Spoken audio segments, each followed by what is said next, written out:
بسم اللہ الرحمن الرحیم۔ السلام علیکم ناظرین، AWC ایگری کے ساتھ میں ہوں آپ کا میزبان طاہر ندیم۔ ناظرین، ہم بات کریں گے موسم کی، موسمیاتی تبدیلیوں کی اور اس کے ساتھ ساتھ زراعت کی، فصلوں کی کاشت کے حوالے سے۔ جیسا کہ آپ جانتے ہیں کہ موسمیاتی تبدیلیوں نے بھی ہماری زراعت کو بری طرح متاثر کیا ہے، اور اس وقت بھی جو موسم ہے اس کی شدت کی وجہ سے، گرمی کی وجہ سے گندم کی جو کاشت کا سلسلہ ہے وہ بھی ابھی پراپرلی شروع نہیں ہو سکا۔ اور دوسری طرف ہمارے جو کاشتکار ہیں وہ گزشتہ سیزن میں گندم کا مناسب ریٹ نہ ملنے کی وجہ سے آئندہ کاشت کے لیے وہ تذبذب کا شکار ہیں۔ تو ان تمام چیزوں کا آج ہم احاطہ کریں گے۔ اس حوالے سے میرے ساتھ موجود ہیں آرگینک ایگریکلچر ایکسپرٹ محمد علی خان صاحب۔ تو آئیے ہم ان سے بات کرتے ہیں۔ السلام علیکم جی خان صاحب۔ خان صاحب بتائیں کہ ایک تو موسمیاتی تبدیلیوں نے بڑا ہماری زراعت کو متاثر کیا ہوا ہے، اور دوسرا حکومتی پالیسیوں نے، تو کیا آپ سمجھتے ہیں کہ آئندہ اس کے گندم کی کاشت پر کیا اثرات پڑنے جا رہے ہیں؟ دیکھیے، ہمارا اس وقت کاشتکار جو معاشی بدحالی کا شکار ہے، اور پچھلے سال کی جو گندم کاشت کی گئی تھی اور اپریل میں جو گندم تیار ہو کے یہ مارکیٹ میں آئی ہے، ریٹ نہ ملنے کی وجہ سے فارمر جو ہے معاشی پریشانی کا خاصا شکار رہا ہے اور ابھی تک شکار ہے۔ اس کے بعد چاول کی فصل نے خاصا جو ہے ڈسٹرب کیا، پولینیشن ہوئی، موسم نے سپورٹ نہیں کیا، گرمی شدت میں مسلسل اضافہ برقرار رہا۔ تو اس سارے سینیریو کو اگر دیکھا جائے تو موسمی تغیرات جو ہیں وہ ہماری انسانی زندگی پر بھی منفی اثرات مرتب کر رہے ہیں اور ساتھ فصلوں پر بھی منفی اثرات مرتب کر رہے ہیں۔ تو ضرورت اس عمر کی ہے کہ ہم جو ہے نیچر کی طرف آئیں، ہم قدرتی جو ہے نظام کاشتکاری اس کی طرف آئیں، اور مطلب کہ بایو فرٹیلائزر کا استعمال کریں، آرگینک فرٹیلائزر کا استعمال کریں، تاکہ جو کراپ ریزسٹنٹ ہے یہ فصلوں کی جو مطلب ہے کہ جو قوت مزاحمت ہے وہ موسم کی شدت کے خلاف وہ اچھے طریقے سے کارگر ثابت ہو سکے۔ تو خان صاحب آپ کیا سمجھتے ہیں کہ اس وقت چونکہ گندم کی کاشت کا سیزن تو شروع ہو چکا ہے، تو کاشتکاروں کو کیا رجحان دیکھ رہے ہیں؟ وہ گندم کاشت کرنے جا رہے ہیں یا ابھی تک وہ اس کی طرف توجہ نہیں دے رہے پوری جس طرح دینا چاہیے؟ دیکھیے، اس وقت تو بڑی قطرے کے صورتحال جو ہے واضح نہیں ہے، اور حکومتی پالیسیاں بھی جو ہے وہ غیر واضح ہیں، اور جو ہمارے کیونکہ کچھ لوگ ہمارے فارمرز نے ڈپینڈ کیا تھا دھان کی فصل کے اوپر، ان کا ریٹ نہیں مل رہا، ان کی فصل کی کراپ پروڈکشن کم آئی ہے، اب اس کی وجہ سے وہ مطلب کہ وہ ایکسپینڈیچر میٹ نہیں کر پا رہے، اس کے مطلب کہ آگے جو فصل کو اگانے کے لیے ان کے مسائل کافی سارے وہ فیس کر رہے ہیں۔ تو اس میں بات یہی آتی ہے کہ فارمر کو جو ہے کو فیسیلیٹیٹ کرنے کی ضرورت ہے، اور یہ اگر حکومت اس وقت اگر ان کو فیسیلیٹیٹ نہیں کرتی، ان کو سپورٹ نہیں کرتی، تو آنے والے دنوں میں یہ گندم کا بحران جو ہے پیدا ہو سکتا ہے۔ لیکن جہاں تک ہمارے پاس جو پرانے فگرز ہیں، جو گندم مطلب ہے کہ ایک مافیا نے امپورٹ کی ہے اور پاکستانی مارکیٹ میں اس کو داخل کیا ہے، اور ہمارے جو لوکل پروڈکشن کو اس کو ڈی ویلیو کیا ہے، تو اس وجہ سے مطلب ہے کہ کچھ لوگوں نے اس میں بے انتہا پروفٹ کمایا، کچھ اور بہت سارے جو ہے ہمارے فارمرز جو ہیں وہ معاشی بدحالی کا شکار ہو گئے۔ تو آنے والے صورتحال جو ہمیں نظر آ رہی ہے کہ یہ جو امپورٹ کی گئی گندم ہے، یہ تقریباً ابھی تو جو گندم ہماری لوکل پروڈکشن مارکیٹ میں آئی تھی وہ ابھی تک مارچ اپریل تک چلے گی۔ اس کے بعد یہ ہے کہ اب گورنمنٹ کوشش یہ کرے گی کہ فلور ملز کا جو کوٹا ریلیز کر کے ان کو یہ وہاں اس کو کھپت کو ممکن بنایا جا سکے، تاکہ گودام جو خالی ہوں اور وہاں سے جو نیکسٹ کراپ آنے والی ہے گندم کی اس کو وہ اسٹور کر سکے۔ لیکن ابھی جو ہے تک جو ہے اس میں صورتحال غیر واضح ہے، حکومت کی طرف سے مطلب کہ واضح کو پالیسی نہیں ہے، اور ریٹ اناؤنس نہیں کیا جا رہا، اور ابھی جو ہے نا بہت سارے فگرز جو ہے نا وہ انڈیفائنڈ ہیں، غیر واضح ہیں۔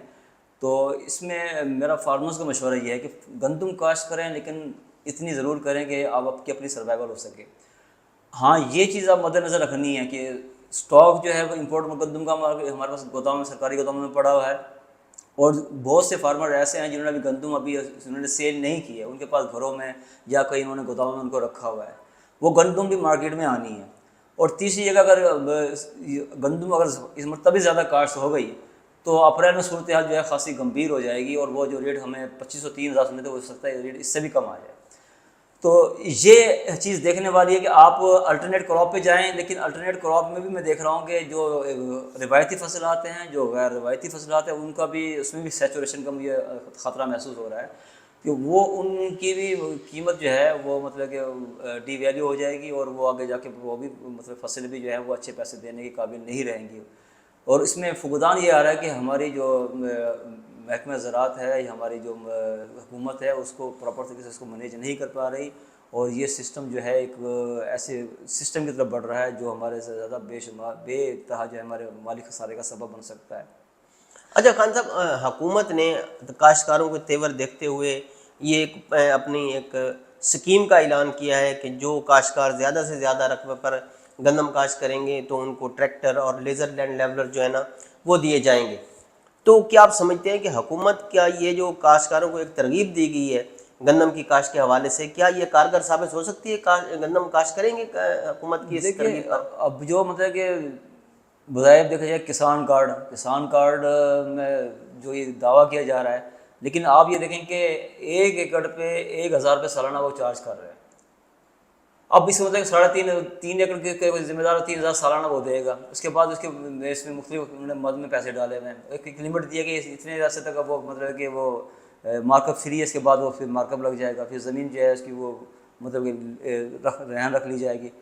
تو اس میں مطلب کہ کمپلیکیشنز کافی ساری ہیں، اور اس کو مطلب کہ فارمرز کو ہوشیاری کے ساتھ ان چیزوں کو غور بھی کرنا ہے کہ اگر کسی کو ضرورت ہے وہ تو اپلائی کر لے، جو مطلب ہے کہ بلا خواہ اسے اپلائی کرنے کی ضرورت نہیں ہے. اگر اللہ تعالیٰ نے اس کو وسائل دیا تو وہ ان چیزوں سے بچا رہے. اچھا خان صاحب، جس طرح حکومت نے گندم کی جو فروخت ہے اس کی ایک حد لمٹ مقرر کر دی ہے کہ آپ 2800 روپے سے اوپر جو گندم فروخت نہیں کر سکتے، تو کیا جو زرعی مداخل ہیں جیسے کھادیں ہیں یا پیسٹی سائڈ ہے، بیج ہیں، تو ان کی حکومت حد مقرر نہیں کر سکتی کہ اس قیمت سے آپ زیادہ چیز فروخت نہیں کریں گے؟ اگر فروخت کریں گے تو فوری اس پر کارروائی ہوگی، جس طرح کہ کاشتکاروں کے خلاف ہو رہی ہے. دیکھو ہمارے پاس جو ہے اس کے جو مانیٹرنگ سسٹم ہے وہ پاکستان میں وہ کہتے ہیں مافیا کے ذریعے کہتے ہیں کہ زیر سایہ وہ کنٹرول کیا جاتا ہے. تو اس میں جو مافیا کا انٹرسٹ ہے وہ ڈپینڈ کرتا ہے. اگر ان کو فائدہ اس میں گندم کاشت کروانے میں خریدنے میں تو وہ اس میں کی طرف لگ جائیں گے. اگر ان کو گندم کی پروڈکشن کو روکنے میں اس کو کہتے ہیں کہ ڈی مورلائز کرنے کے تو اس طرف لگ جائیں گے. تو اس میں مطلب فارمر ٹوٹل جو ہے نا اپنی قوت بازو پہ انحصار اس کو کرنا پڑے گا.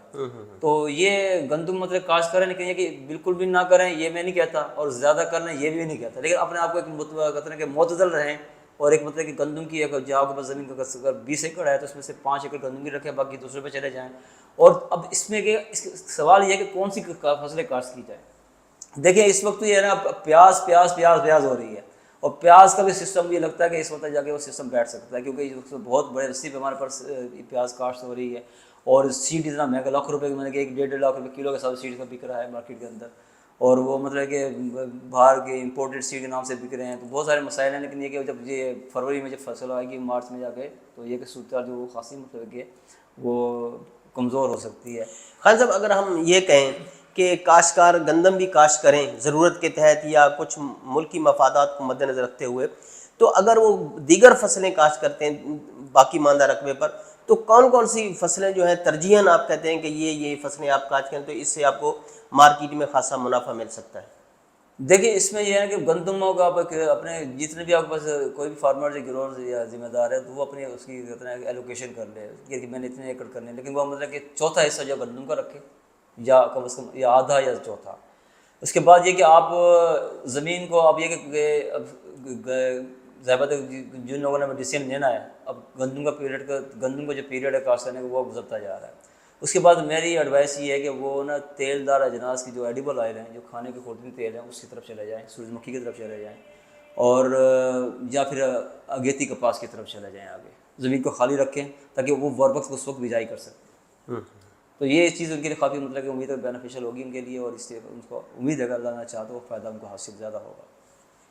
تو خاصم یہ اس وقت کاشتکاروں میں جو ایک مطلب بددلی ہے گندم کے حوالے سے، تو گندم ہماری ضرورت بھی ہے، دنیا بھر میں بھی اس حوالے سے بڑا واویلا ہے کہ غذائی قلت جو ہے نا اس کے بھی خدشات ہیں، اور غذائی ضروریات کو پورا کرنا بھی ضروری ہے. تو آپ کس طرح ہمارے کاشتکاروں سے یہ کہنا چاہیں گے کہ وہ کم از کم جو گندم کی ہمیں ضرورت ہے اس کے لیے تو گندم کاشت کریں؟